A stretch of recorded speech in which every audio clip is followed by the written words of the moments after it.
Hi everyone, this is 80 from 80's Crafts and Things. Today I'm going to be teaching you how to make a lemon peel stitch tutorial. I'll teach you two different techniques, so grab your hook and your yarn. Let's get started.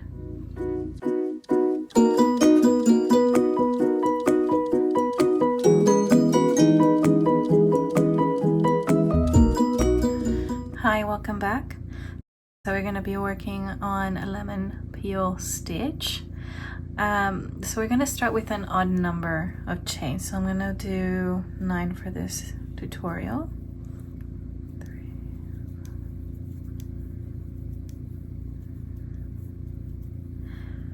Now I have seen a couple variations of this stitch, so I'll show both of them to you today, and you choose whichever you want to do. So for this one, we're going to skip the first stitch and we're going to go into the second one. I'm just going to go through the back so that I can leave that very pretty chain look underneath intact.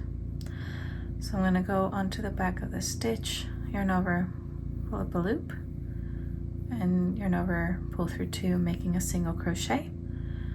On the next stitch, or on the next chain, I'm going to yarn over, go into the stitch, yarn over, pull up a loop, yarn over, pull through 2, yarn over, pull through 2, and do a double crochet. And we're going to be going between those 2 stitches back and forth all the way to the end of the row. So the next stitch will be a single crochet, and then the next one will be a double crochet.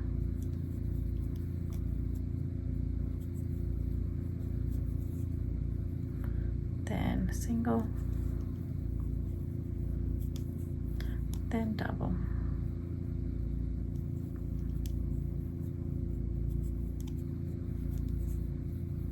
single, and double.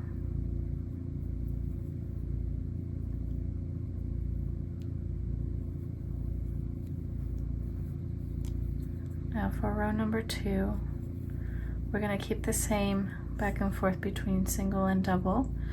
Now I'm going to start first with a chain 1, turn my work over, and I'm going to do a single crochet onto the first stitch,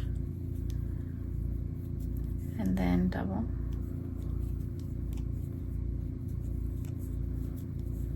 then single,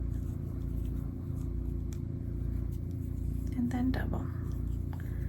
We're going to keep that motion going through, and this is the first of the 2 ways that I have seen this done.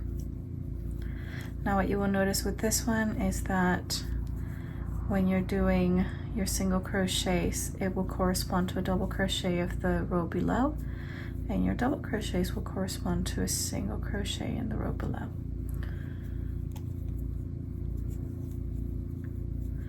So that at the end of the rows, you'll have a nice straight line. Now the second way that I have seen this done is by doing both the single and the double crochet in the same stitch. So you start with that single crochet and then do a double crochet onto the same stitch.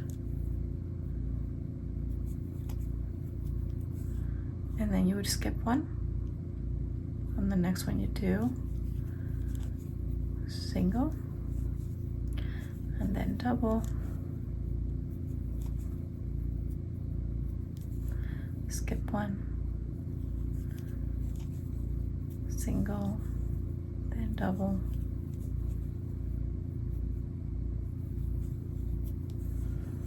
skip one,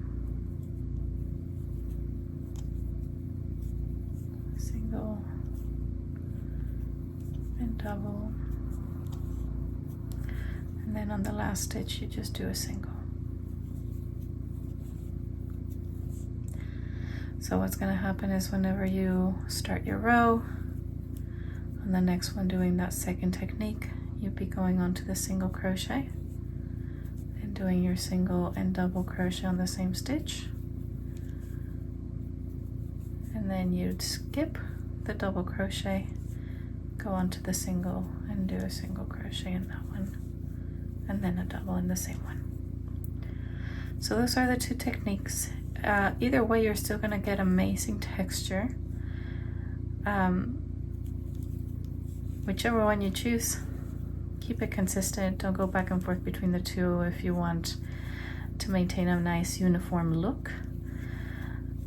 But yeah, make sure that you decide which one works best for you, which one gives you the best texture for your project, and go with that.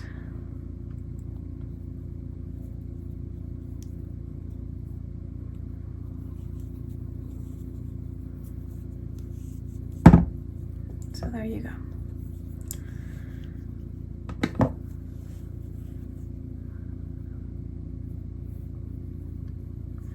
This one, the fabric is reversible, so it doesn't matter which side you choose. They're both gonna look the same.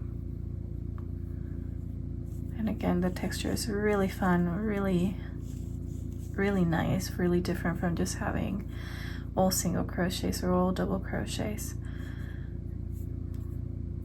Anyway, I hope that was helpful.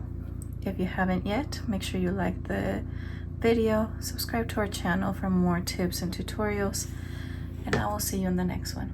Bye!